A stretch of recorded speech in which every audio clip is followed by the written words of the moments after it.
The iceberg, adrift in the vast ocean, can be used as an analogy to understand the idea of our mind, divided into the conscious and the unconscious.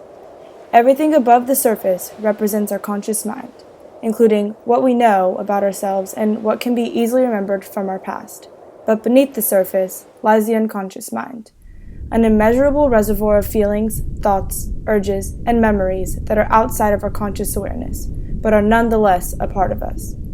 The realm of the unconscious is much larger than many of us realize and has a complete life of its own, running parallel to our day-to-day lives, covertly affecting our thoughts and emotions behind the scenes. This is the territory we will be exploring. We are all much more than just the I of whom we are aware. There are repressed parts of ourselves. You may have seen this force working when at times you have been performing a task while your conscious is elsewhere, lost in a moment of imagination. At times like this, you are functioning under the guidance and control of your unconscious. Likewise, there have probably been times when you've acted strangely with a burst of intense emotion Loud noises! that seemed to come from nowhere. This is because these unexplored segments carry strong feelings that seek to be understood and expressed. The realm of the unconscious was studied closely by psychoanalyst Carl Jung. His theory of individuation states that the goal of life is to deepen one's awareness by exploring the unconscious and then integrating it with our conscious mind. Through this lifelong process, we can all become the true individual who we are meant to be and live with inner harmony. Today, we'll be looking at one way in which we can communicate with our inner selves, using a technique known as dream analysis. This is Matt, a normal college student. Matt's typical day involves playing football, doing homework, and sleeping in public.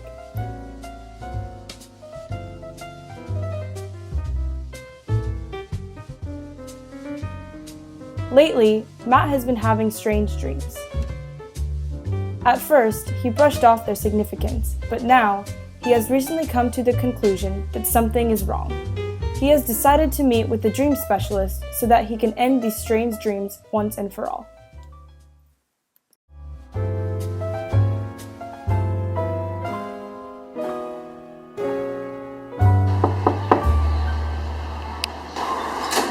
Hey Matt, how's it going?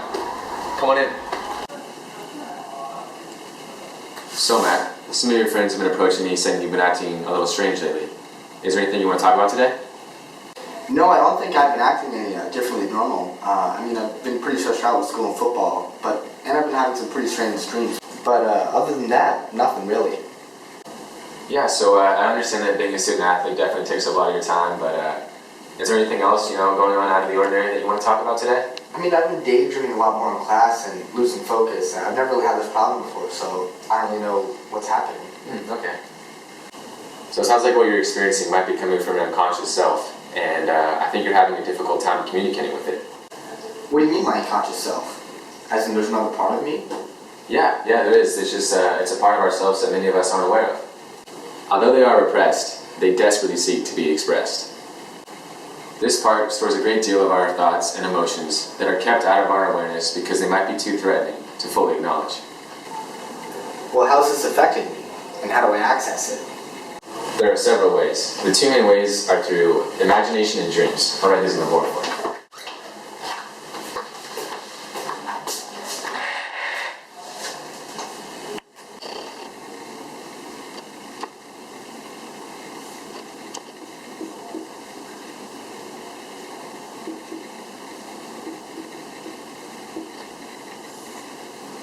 It is important to keep in touch with this part of your mind, otherwise it will impose itself on you through neurosis, which is what you've been experiencing lately.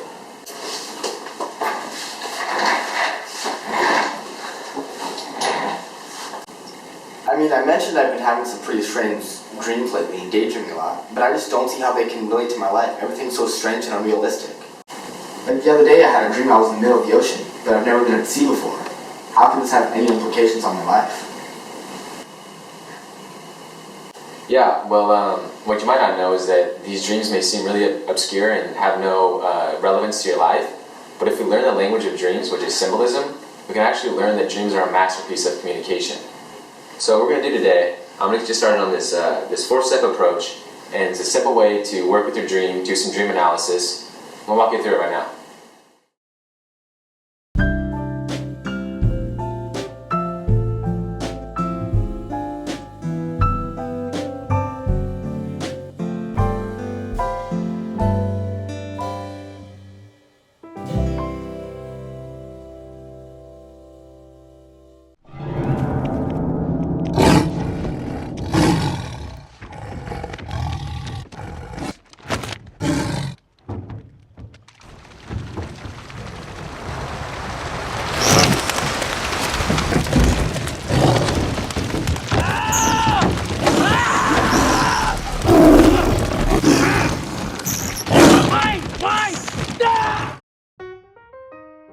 Alright, Matt, the first step in Robert Johnson's 4-step method is to make associations. The primary goal of this stage is to form the foundation for the dream by finding the associations that spring out of our unconscious in response to the dream images. As we've discussed, every dream is made up of a series of images, so it is crucial to discover the meaning behind those images.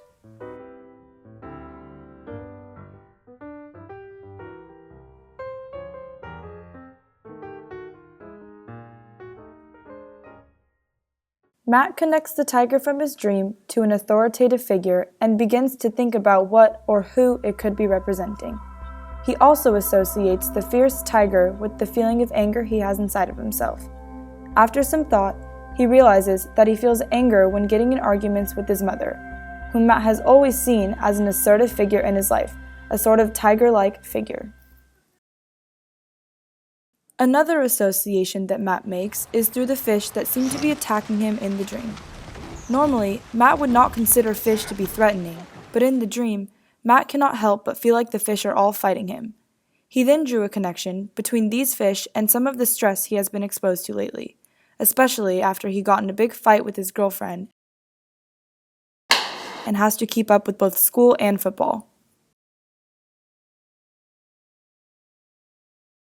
The final association that Matt makes is regarding the ocean.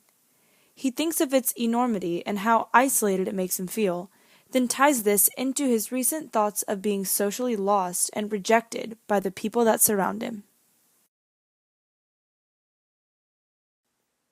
The second step is to connect the dream images to inner dynamics.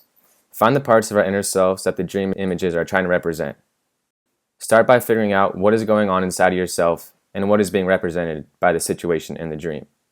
Look at each image, one at a time, and ask, what part of me is that? Where have I seen it functioning in my life lately? And where do I see the same trait in my personality? Matt realizes that his stress may be due to the fight he is having with his girlfriend. Lately, they've been arguing a lot, and this last fight may have been the final straw. With the fight on his mind, Matt has also felt very isolated, as represented by being alone at sea. He does not know who to talk to about his feelings, and suppressing these feelings has made the situation worse. Matt has connected the feeling of being attacked and bothered by the fish from his dream to the number of pressures in his life and the stress that they cause. Now it is time for stage 3, interpreting. We put together the information that we have gathered and arrive at a view of the dream's meaning, when taken as a whole. Think about this. What is the single most important insight that the dream is trying to get across to you? Matt discovers that he has felt these types of emotions after previous arguments with his mother. He begins to analyze his relationship with his girlfriend and realizes that she has a lot in common with his mother. He may feel this way because the two of them put unnecessary pressures on him at times when he needs their support. This negative influence is not necessary in his life, and he has to find a solution, otherwise he will continue to feel the same way that he does right now. The final stage is to conduct rituals to make the dreams concrete. This step requires a physical action that affirms the message of the dream. It is the physical representation of the change in inner attitude that the dream had been calling for. After analyzing the dream, it is clear to Matt that he needs to make a change in his lifestyle and habits. Matt must notify his mother that she has been causing undue anger and stress for him. By verbalizing his feelings, he will be able to effectively build a stronger relationship with his mom.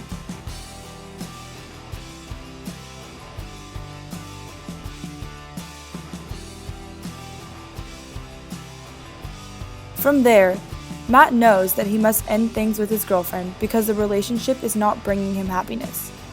He will be able to move forward and eliminate a major source of stress by doing this. It may be difficult to take action and apply these findings in his life, but it will result in greater happiness for Matt.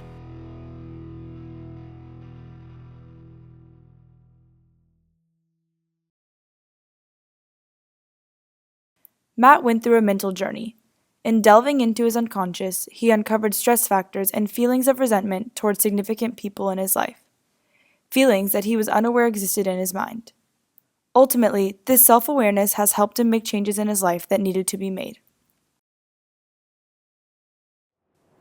There are secrets hiding within your own mind that are waiting to be reached. Robert Johnson's 4-step approach to dream analysis is an effective method that can be utilized to reach what is below the surface. The part of the mind hidden below the tip of the iceberg.